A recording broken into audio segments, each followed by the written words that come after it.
faces there. I'm sure you've all found this. What Zoom does, we've run a number of courses on Zoom now with Oxford in the last couple of weeks, and punctuality is largely fantastic on Zoom. People aren't hanging around over their lunch or coffee, and they're not chatting in the corridor, and people are into the space quickly. So it's certainly much more efficient. So it's great to see everybody here. For those of you who don't know me, I know most of you, my name's Frank McLaughlin. I'm an Associate Director at ETF. I was a long-standing principal in London, and I've now been involved in running these leadership programs for principals and deputies, and over the last 18 months, a new set of chairs programs. For those of you who haven't been, I would really encourage you to sign up to the chairs program at Oxford. Hopefully we can get back there in person soon. It's a wonderful location to be, to get some space for yourself and to think and to meet other people.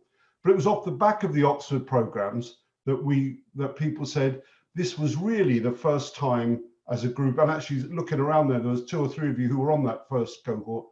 That was the first time that chairs had come together to network and to share their experiences. And people thought that that was an incredibly valuable thing to happen, and it clearly is, as we can see by the attendance today. So we've had one in-person network event in Oxford back in February, which just seems like another world ago. And this is now our 3rd online network event. And what we're, and Evan, so actually, let me just get some, to make sure I've got the housekeeping right. Welcome, done. You're all on mute, and you'll be on mute until after the guest speakers have finished, and then we can bring people in. Please do use the chat facility. We found that really, really valuable. And if only just, it might just be that you might want to register a point. It doesn't need to be a question. So it might be that a point occurs to you as we're going through and you want to register that. So please do use the chat facility there. Yeah, so to today, Evan, if you could put my first slide up, please. So what I would say is that, you know, this is a kind of a dynamic list of challenges that we've built around the role of the chair over the last year. I mean, you can add to it. It's not a completely exhaustive list, but for me, it really demonstrates the scale of the task that we are asking you as volunteer chairs to perform. And some of you will remember last November at November 2019 at the AOC conference, the FE Commissioner said, and I completely agree with him now, that it's become such a big job and such a huge responsibility that we should really revisit the remuneration of chairs, because we're asking an awful lot of people to conduct in a voluntary role. And you can see that there. Setting values, vision, mission, purpose, culture. I think what we'll be discussing a lot today is culture. Leading and owning the strategic plan, and all the way through there. And here today, in large and in Bolden, is something about the balance of the board.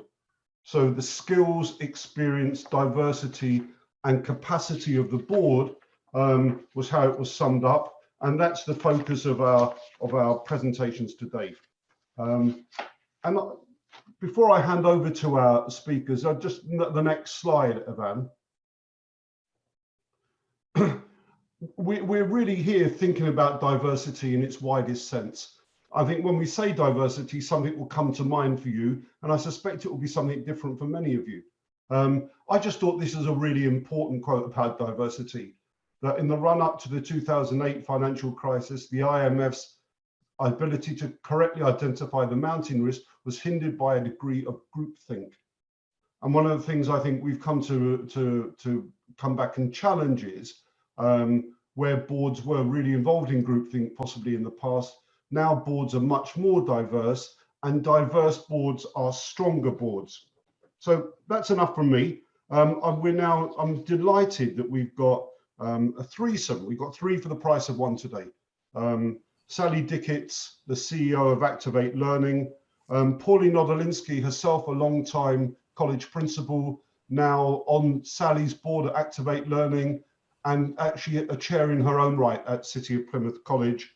And Jamie Wade, who's the Director of Governance at that Activate Learning group as well. So they're going to speak for around, between the three of them, for around 25 minutes. And at 2:30, we'll come back together and we'll go into breakout groups and we'll give you the task then. Just to flag up the task is going to ask you to kind of reflect and comment on the presentation you've heard, and also then to chip in any ideas from your small group discussions about how you might think you could contribute to a more diverse board. Okay, so again, welcome, great to see you all here, and I'm going to hand over to Sally. Sally. Thank you. If I can have my first slide and the next slide. A lot of people and some of our governors were very clear on, yeah, we get inclusivity and diversity, let's just go for it. What they didn't realise is the impact our biases have. So our brains are naturally biased, and that bias is extremely powerful in our decision making. And if we're in a situation where we don't know somebody, or we're in a heightened emotional state, bias kicks in. And there's loads of different biases, loss aversion bias, negativity bias, but there's in-group and out-group bias. And our brains, which is why as human beings we are so successful and have survived, discriminate and show preference to people like us. So if you go back to Neanderthal man, which is when your limbic system and your first brain was developed, people, if you were like me with dark hair and blue eyes, were friends. Somebody with blonde hair and brown eyes, you stayed away from because they might be about to eat you. So we naturally are biased, and therefore we are naturally, unfortunately, prejudiced. And that's every human being. If we can go on to the next slide. So if that's the case, and we're not even conscious of our bias, then we need to really mitigate that as a board, as a senior team. And we need to get as many people in the room as possible, both from whether it's a BAME background, a different class, different backgrounds and different experiences, because that's where creativity and agility come from. If you've got 10 people in the room and you're all white, and I'll say white females with a very similar background, you've got the thinking capacity of one. If you have 10 people who are males, females, different ethnicities, different sexual orientations, different class, you now have 10 brains in the room, all being creative, and you are more agile. It puts difficulties on you as a chair because it's much more difficult to manage, but the outcome and the creativity is much, much better. You also need to gain an understanding of the communities you serve, and that's why we have tried very hard as a board to be representational of that. Because do not underestimate, again, we do quite a lot of neuroscience, role modeling for staff and students is really important.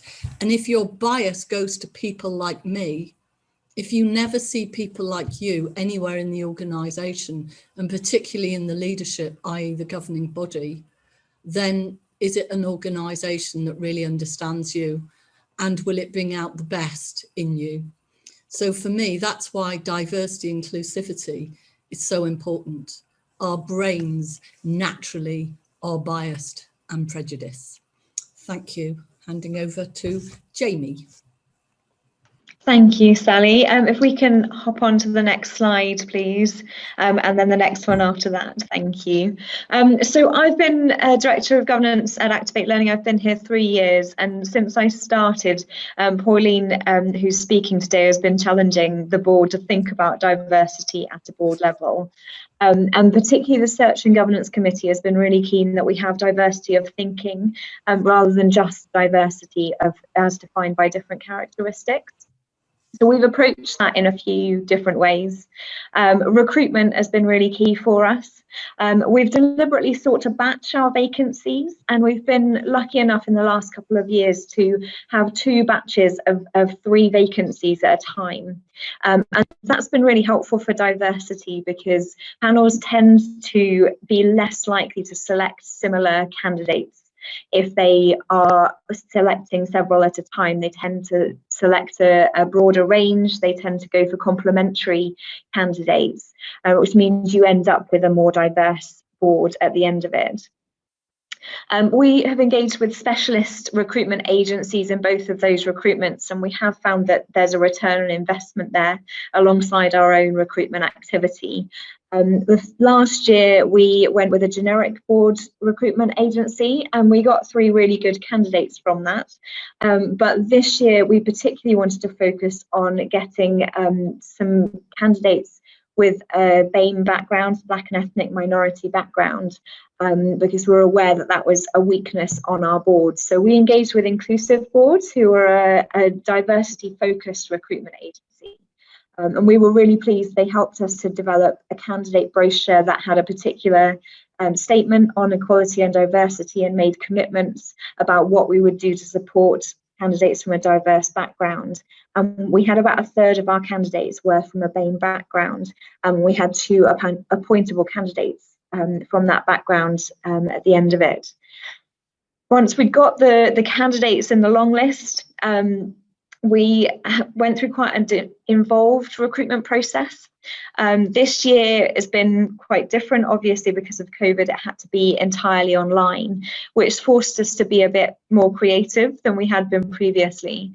So as part of the shortlisting exercise, we asked candidates to record a short video talking about themselves and their values and how that aligned with Activate Learning. And the panel found that really helpful to get a better sense for the candidates. We also involved other stakeholders in the process in a bit of a carousel process. So the candidates would meet in turn with members of our student body, members of our executive team and the panel, which again gave the panel different views and perspectives on each of the candidates. We also finally conduct insights profiling on each of our candidates, which is part of that diversity of thinking thing. It gives us a chance to look at the whole board and the different types of thinking that you've got around the board table and think about what particular types of thinking you might want to get into. On a less recruitment focused point, the board's been keen to link with our internal governance structures. So Pauline is our inclusion link governor and she sits on our internal EDI committee. And she does a great role in promoting the board's commitment to inclusion, in challenging that committee and what they're doing and feeding back to the board about what's happening at an internal level.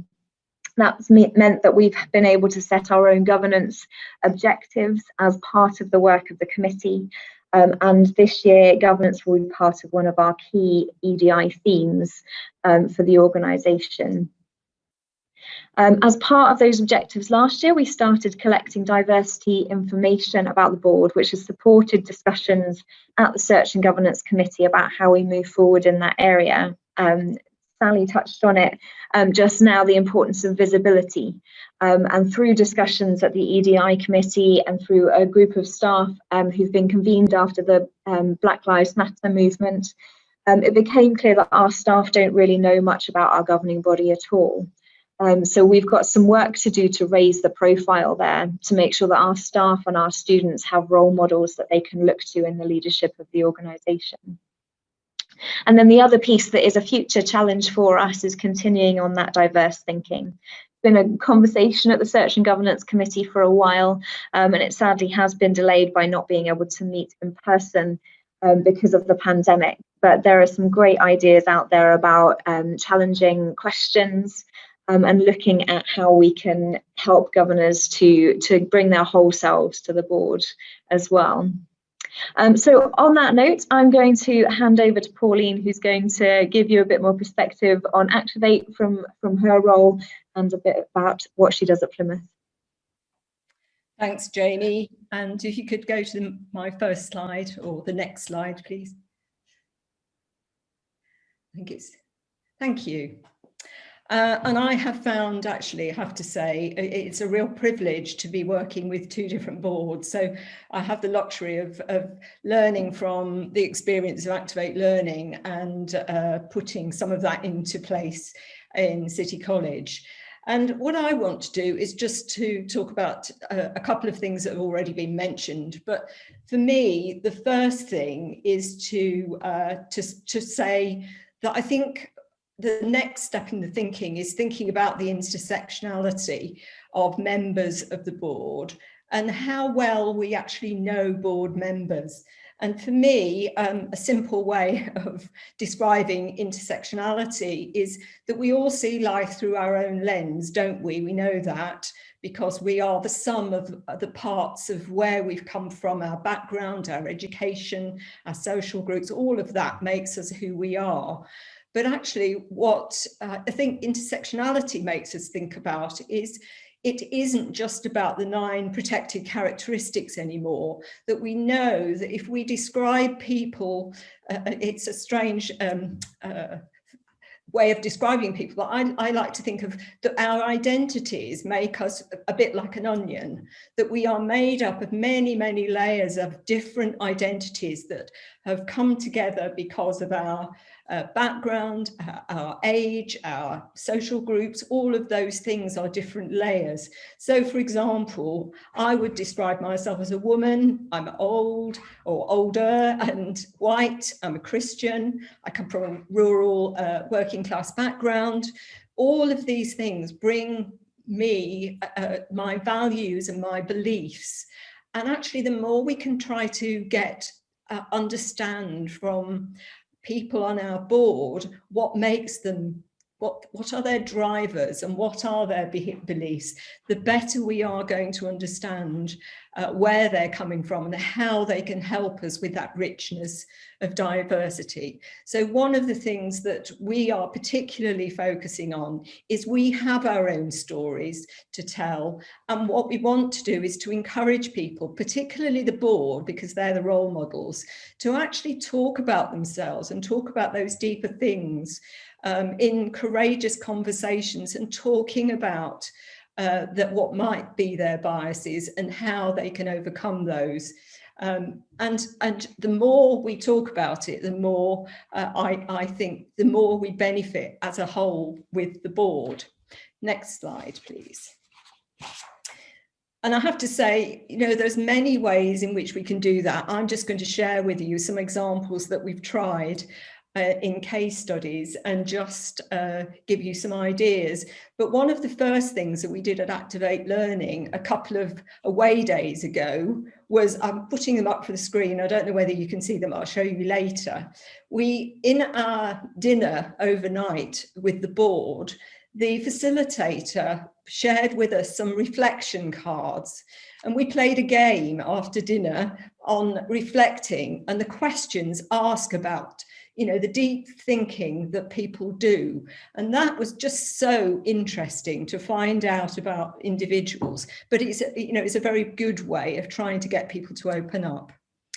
One of the other examples I was going to share with you is that we decided at Plymouth we would try to interview not in a group way because of groupthink. So we did a carousel exercise where we had 5 members of the panel, each in separate rooms, and we each had a focus for our questions, and the candidates, the participants, the potential board members moved around rather than we did. We did explain to them what we were doing and why we were doing it, and they all very much engaged in the exercise and helped us with some feedback afterwards. But why I want to share that with you was my questioning was about what makes you special and why do you want to come on the board, but what are you bringing to the board in terms of your passion and your drivers? And we each had a question to ask, and then making sure that we were not biased about individuals, we scored them, and we then got together in a plenary to discuss them. And the first time we did that, it was quite interesting. When we were doing the feedback, we found there was one particular candidate, happened to be a male. He was a very well qualified solicitor. The general feeling was he'd make a really good governor. We got to the student governor, Alan, who is a brilliant student governor. Incidentally, he comes from the BAME background. But he said, when we asked him for his feedback, well, it must have been me. But when I asked him questions, he just laughed and he just gave me one-word answers. He wouldn't really engage with me.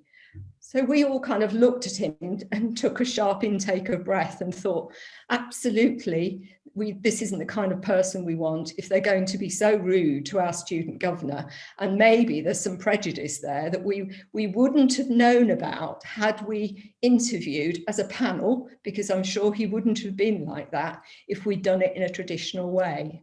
So I think I share that because that taught us a lot about, trying to find new ways in which we want to engage and really get to know people. Just a couple of quick things to also add that we've tried. One of the things we want to do is try and encourage people in meetings to productively challenge more effectively, and again, avoid groupthink. So one of the things that we do is we rotate and we appoint an individual who will be the risk critic for decisions on that particular agenda. So they become the person who talks about risk, about the contrary ideas, the devil's advocate, if you like. But what we do is rotate that so that nobody gets labelled as being the critic all the time. But what we found that does is it makes us think more deeply, but it also makes the questioning more challenging. People get more comfortable with asking really challenging questions because we all share in that kind of process. So that, that's something certainly for us we're finding is a really good experiment to do. The final thing I would share with you is another thing that we've tried, which is flipping the data. When we look at the data for say for the students' reflections on the quality of teaching and learning in their class, and we say, we usually say, well, 85%, thought it was good or better. How wonderful. But actually, if you flip that and you say, well, actually, shouldn't we be focusing on the 15% that didn't think it was very good?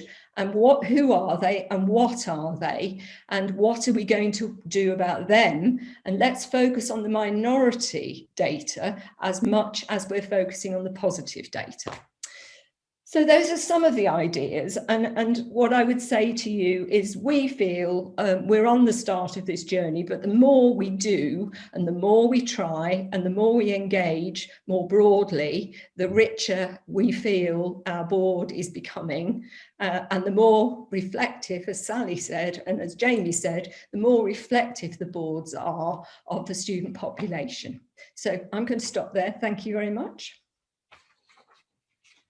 Great, Pauline, thank you very much indeed.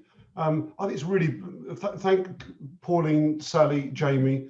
I think real food for thought there. We were going beyond people and beginning to think about ways of working and behaviours, which I think certainly was very challenging. So we're kind of bang on time, really. What we want to do is let people spend up to 25 minutes in breakout groups. We know in breakout groups, it's also an opportunity to introduce each other, say something about yourself. But Ivan, if you could put the task up. So we'd like you to do two things in the breakout groups for about 25 minutes. Your initial thoughts and reflections on what you heard, on how activates plans and actions for building a more diverse board and a more diverse way of operating. And the second part, do you have any further suggestions for how we might build more diverse boards in the sector? I think that's fairly clear.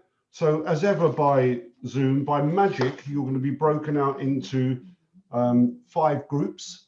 And in 25 minutes, we'll bring you back together and we'll ask if perhaps you could nominate one person from each group. I don't know if you'll know what group you're in by number, but if not, I'll call out a name from each group. So into groups, these 2 tasks here, and nominate somebody to be your feedback. So Barbara, as if by magic, breakout rooms, please. Well, welcome back, everyone. Pauline reassured me that conversations in these chairs groups never run dry. Everyone's got plenty to say and plenty of opinions, and I'm sure that's absolutely true. So we look forward to hearing those. So you're in 5 groups. So I'll ask for you, I hope you nominated somebody from your group to feed back. So group 1 was the group with Martin Clark, Alan Foster, Mike Howe, Phil Dover. So, and Franklin Asante and Seb Schmuller. So somebody from that group nominated to feedback? The simple answer, Frank, is Hold on, someone's spoken and gone. Sorry, try again. the simple answer is no. We didn't get as far as nominating anybody to feedback. What we did have was a really good conversation around board diversity, the importance of it, potential approaches to achieving it, the split in thinking perhaps between how colleges deliver equality, diversity and inclusion almost through a self-selecting approach for students and communities. But that as governors and managers, we need to work harder to build that diversity in, because it doesn't happen without that work. I don't know whether anybody else from our group wants to pitch in. We just really valued the opportunity to chat, I think. Yeah, that's the key thing we find, Martin, that people want that time to chat, really. Anyone else from group 1 want to chip in? There's no right or wrong answers here. It's just good to open the conversation up. I think there was general support for some ideas about a bias and tackling that and seeing whether that actually opens up some more doors for us as a board. So I think, we should perhaps look at that seriously.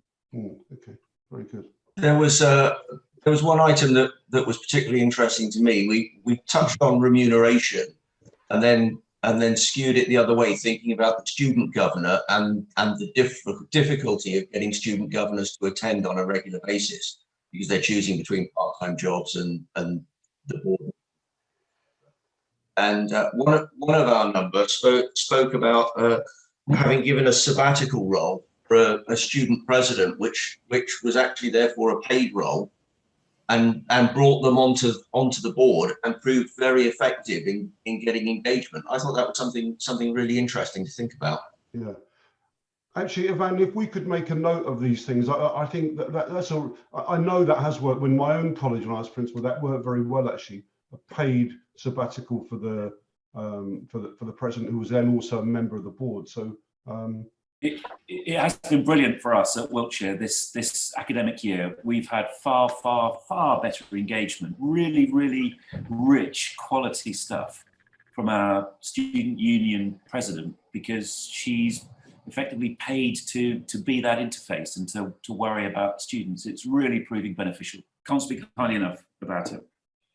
Actually, it's very interesting. A completely off-key feedback here, that in Northern Ireland, where they really struggled to get balanced boards across both communities, about 6 or 7 years ago, they cracked that one by paying every board member. And I don't think it was a huge amount of money, but it just unblocked it. And suddenly they've got great attendance at their board. So yeah, little practical things like that can often make a big impact. Seb, you put something in chat. Do you want to speak to that? No, because I've not read the document that I put the link to. But I was just Googling around in the middle of the conversation. And I thought this report from the Equality and Human Rights Commission on unconscious bias training and its effectiveness or ineffectiveness is worth having in mind without prejudging. Fine, great. Okay, perhaps we might ask Sally when we come back at the end. Sally, you might want to make a comment about that, about how some training and development could actually get the ball rolling. Anything else from group 1? Okay, so group 2 is Jonathan Edwards, Andrew Baird, Tony Johnson, Peter Norris, Gordon Haynes. That's it. So somebody nominated there? It was me, correct. Okay, Andrew, good to see you. So Hi. do you want to fire away? Yeah, I think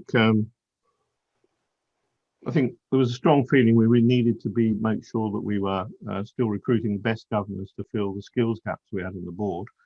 and that sometimes there was a conflict between doing that and trying to consider the BAME issues. There was a concern that we didn't really think that tokenism was going to help too much. One of our members reported a number of BAME councillors who on the board at one point who left as soon as their political ambitions started being fulfilled. There was also the issue that in trying to achieve greater impact from the BAME population, the BAME population is actually 15 different or more ethnic groups, and some are overperformers and some are underperformers. And you know, if the objective fundamentally is to up the achievement of everybody, you can't have every ethnic group accommodated on your board structure. There were, yeah, I'm just looking at my notes here. Yeah, I mean, how the main issue we felt, I think, was to see how we could actually attract people to improve the achievement rates and help the board to understand how to achieve improved achievement rates in those different ethnic groups. There were a few people who reported different experiences trying to recruit the BAME community, how difficult it was to find the right people, and that none of the people who the groups that are there to supposedly help us do that actually seem to be able to achieve that very much. And then there was some comment about if one really wants the trajectory of a governor to become that of chair eventually, there's probably a need to pay chairs, because attracting the right people from that community doesn't seem to work in any other way. So I'm going to come back to payment again, I think. Is there anyone else in my group who'd like to correct me if I've reported anything wrongly or add to the points? If I can just briefly just expand on one of the points that we made. We've been actually, I chair the United Colleges Group, which is College of North West London and City of Westminster College, and we're actually quite strong on the diversity of our board. I think of 16 independent governors, 7 would identify as coming from a BAME background, so we're pretty strong on the numbers. But one of the things that we've done a lot of work on over the last 12 months is really building EDI into the DNA of our whole organisation and adopting objectives around EDI into the strategic plan. And I think that that has changed some of the culture and the discussion at board meetings across a whole range of issues where EDI is now front and centre of our mind. And each individual governor, irrespective of their background, has a responsibility around that whole equality, diversity and inclusion agenda. I think that that has made a difference. We're starting to show results, at least in the way in which we're operating as a board. Thank you for that, Anthony. Anyone else from group 2? John Mothersole, you made a comment. Do you want to chip in with your chat comment there? Yeah, thanks. I think we just, as I appreciate group feedback is distilled, and I may have only heard part of it, but I just think my point is that I think we have to see somebody bringing a perspective of their experiences, particularly if it's a perspective from a community that is relevant to an individual college, as just as valuable as a technical skill set. I do recognise that we've got to have some core skills at any time on the board, around teaching and learning, quality and finance and safeguarding. Otherwise, if those things go wrong, everything goes wrong. But I think I think about my previous role, the most valuable meetings I used to have were people with lived experience. Walking around an area with someone with a disability was more valuable to me than walking around an area with a highway engineer who was going to put the conclusions into action. So I think we just need to make sure that the experiential contributions are as valuable as technical expertise. I think that's a very important point. So lived experience. Okay, thank you very much for that, John. And going on then to group 3, which is Ian Looker, Jonathan Kerry, Stephen Norrish et al. Somebody from that group nominated to feedback? Yes, that's me. Good afternoon. We shared experiences of various approaches to trying to improve diversity on boards with different degrees of success, such as attending to the governor pipeline and actually setting up a program to help prospective governors understand what the role is and to be prepared for when they took up the responsibility so that people weren't just coming into it cold. We also talked about the use of recruitment agencies, which some of us have had experience, but recognizing that it's really important when doing the briefing for them to stress that improving diversity is something you're looking for. Otherwise, they would tend to default to looking at the skill set that you're after and maybe not pay so much attention to questions of diversity. We also, a bit like one of the other groups, discussed the whole tension really between the sort of focus there is in a lot of talk about good governance practice in having the right skills mix around, which sometimes tends to act against trying to get good representation from across the communities. And that led us on to a discussion about if we can't get everyone round the table or as members of the board, how else can we ensure that we are hearing the voices of a diverse range of stakeholders and insights? And that may be by setting up other opportunities and fora in which we can be listening to and consulting with different groups of people. And then finally, just recognizing that sometimes the experience of people who do come onto boards, aware that part of their reason for being there is to increase diversity, is they can suddenly feel the pressure of having to represent everyone with that characteristic. And so as I think was suggested by the previous group, one person from BAME background suddenly being sort of looked upon as if they can speak for everybody of the rich diversity of BAME backgrounds. And even if they could do that, of course, all people are different, so it is ridiculous, but sometimes that is the pressure which people feel and they find it intolerable to actually try and do it. Jonathan, before we bring anyone else in from your group, can I just ask you, I think Leicester is the most diverse city, town, place in the United Kingdom. Yes.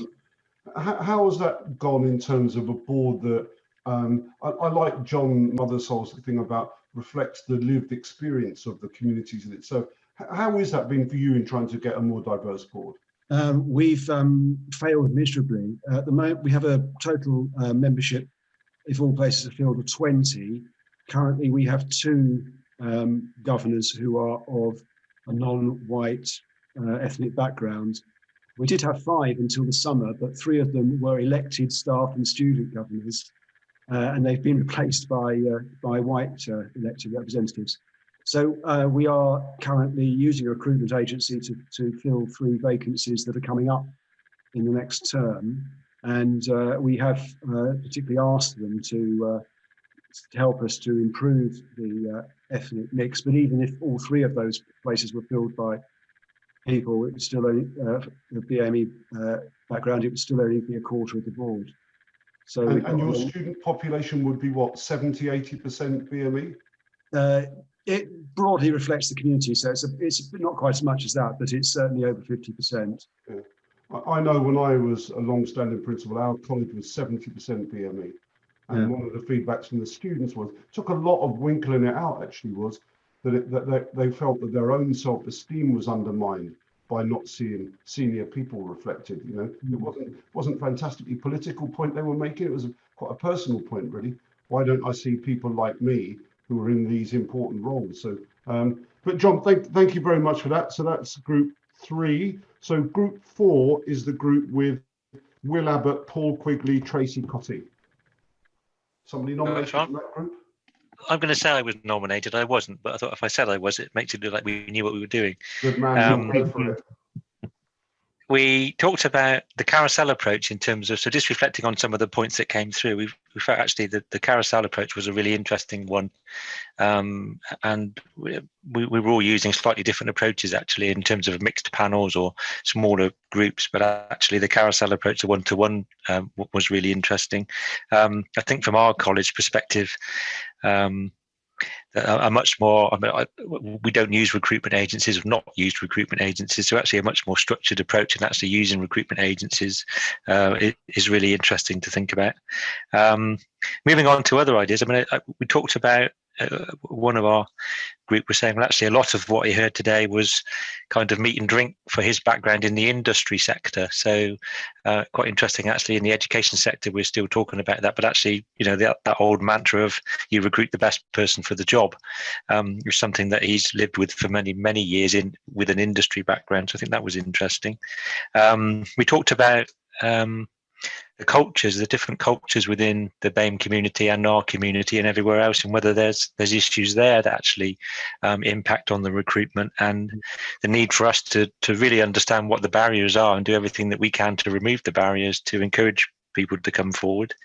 The skill set certainly came up, and I think John's point recently about experiential learning was interesting, because we said, that we do kind of start with the skill set. So if you need an accountant, you need an accountant because you need those technical skills, but I guess at some point you have all those skills, and that leads into a wider conversation. So I'm an accountant by trade.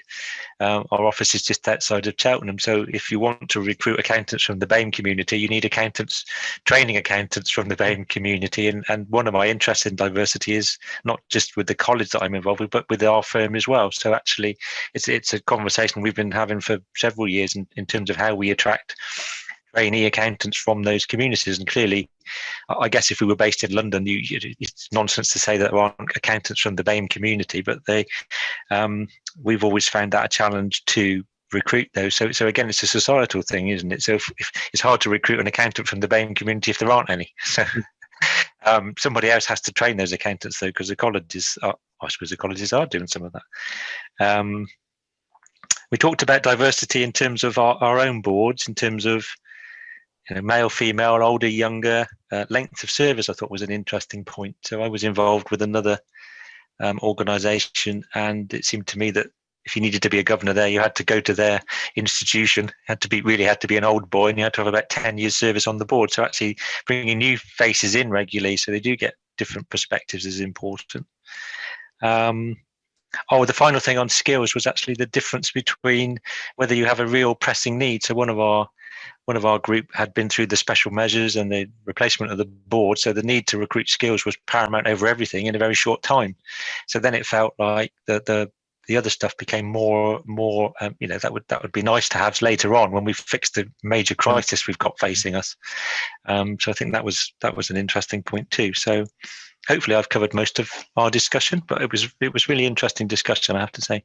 Very good, very comprehensive feedback. Well, thank you very much. Anything else from Group 4 while we're there? Okay, so let's go on to Group 5. You know who you are, the group with Martin Cook, Mervyn Jones, Martin Rosner. Yeah, I was nominated to feedback. We had a really interesting discussion. I know it's always difficult being the last group to feedback, because to try and think of things that other people haven't said. So we looked at some overarching points about the importance of the behaviour of board members in terms of setting a pattern, and also that whatever the membership, a board must be very functional in terms of some of the key objectives, Frank, that you mentioned right at the beginning of this presentation. These aren't in any order of importance, but we talked about the importance of getting to know the community and then drawing from the community in order to get a range of board members.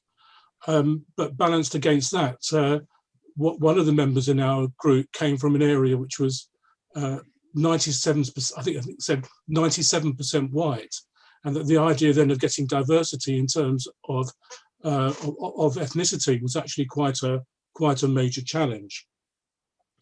And then another point is it's not just about the board members. It's very, very possible and should be part of the board's consideration of bringing in people to advise and support the board at appropriate times, when that will help in terms of decision making, strategy development, and so on.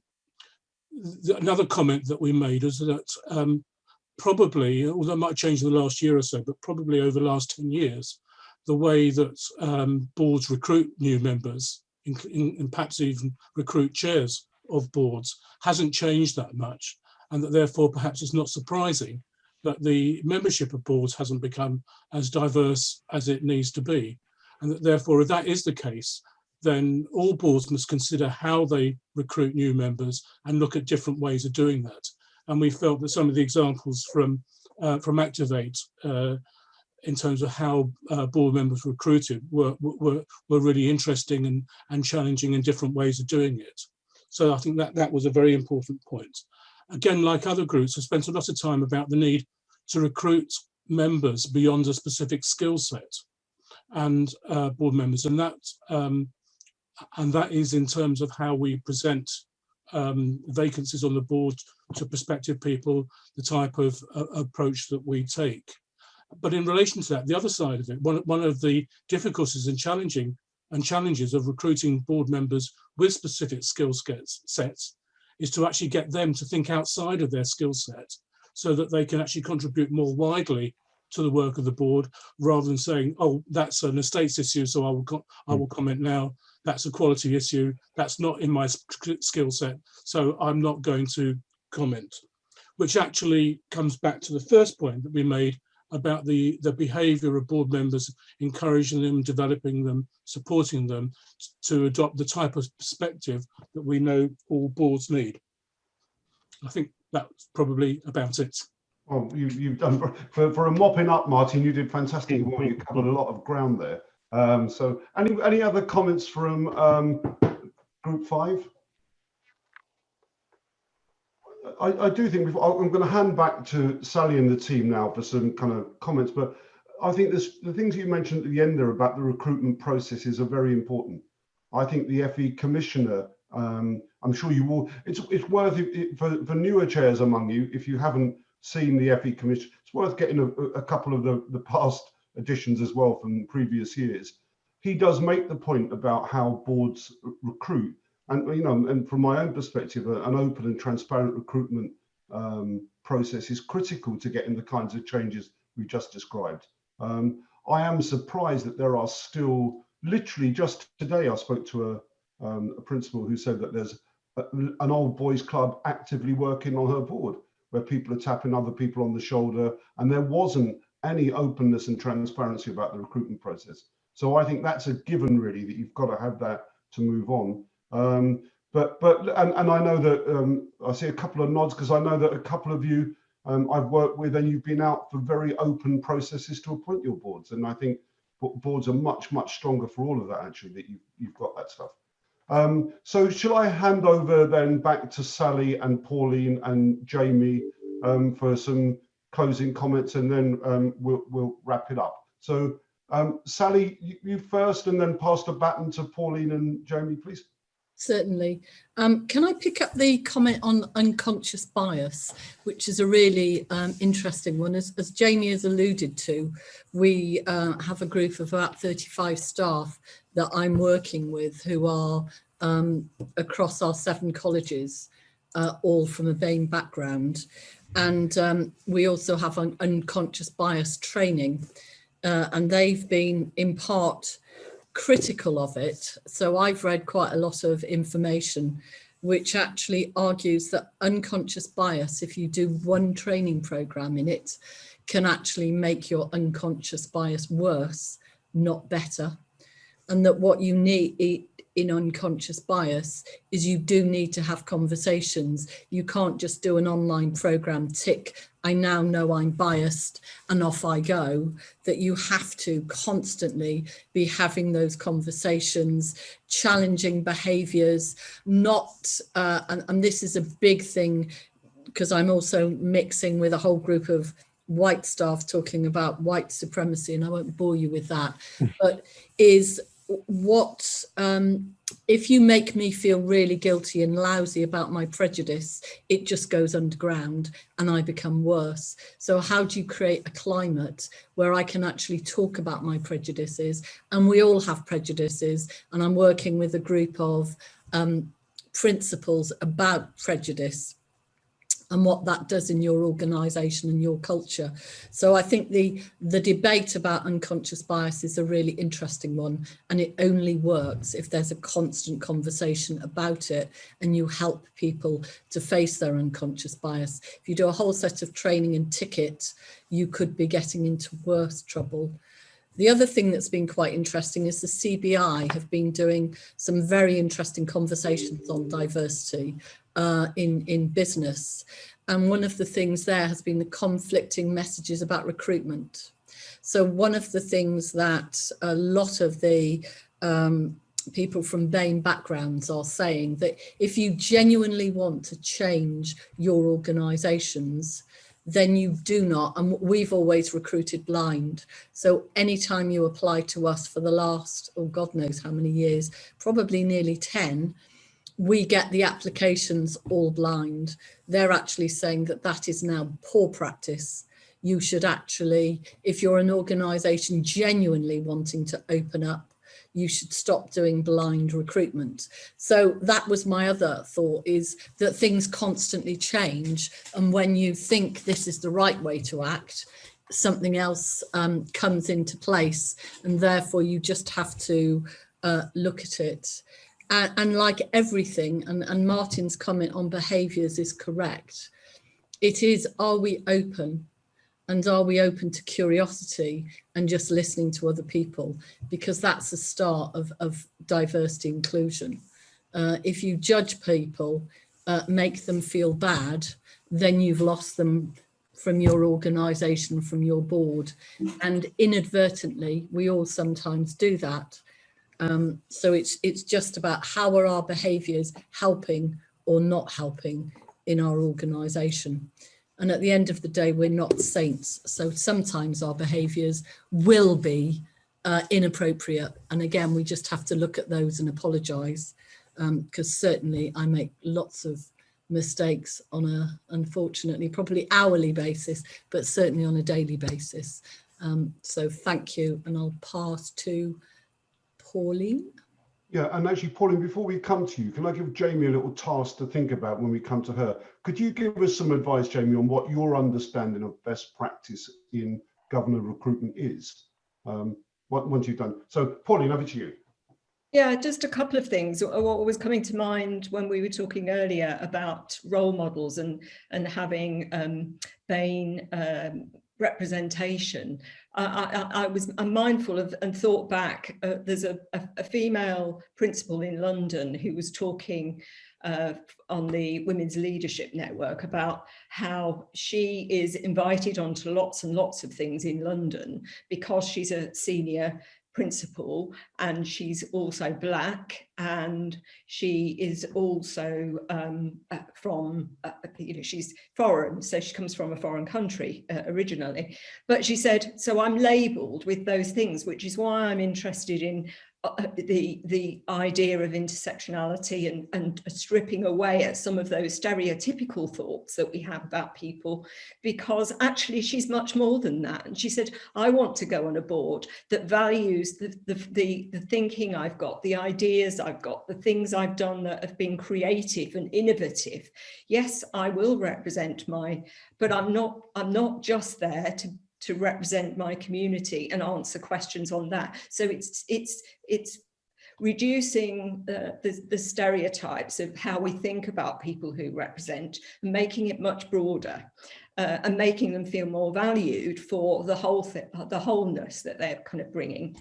The other thing, just quickly, I know I'm running out of time, two things, just Women's Leadership Network together with ETF ran a couple of years ago a programme when we were short of accountants on boards. They asked us if we could do a project, an innovative project. And one of the things that we successfully did was to work with, we wrote to all of the major accountancy companies, and we put on a short course, a day's course, for qualified accountants from the sector, ambitious young women, very diverse backgrounds, but they were qualified accountants, together with women from colleges that wanted to do to understand diversity in boards and things. And we ran a Women on Boards program just to sort of get more women on boards. And it's interesting because the way we sold that was to the people in the industry was, you can come and be on a college board and learn. If you're ambitious and you want to get on in leadership, you need to understand what governance is. So come on a board in a safe space, learn about governance, but the contribution you're going to make in the community is also going to be valuable.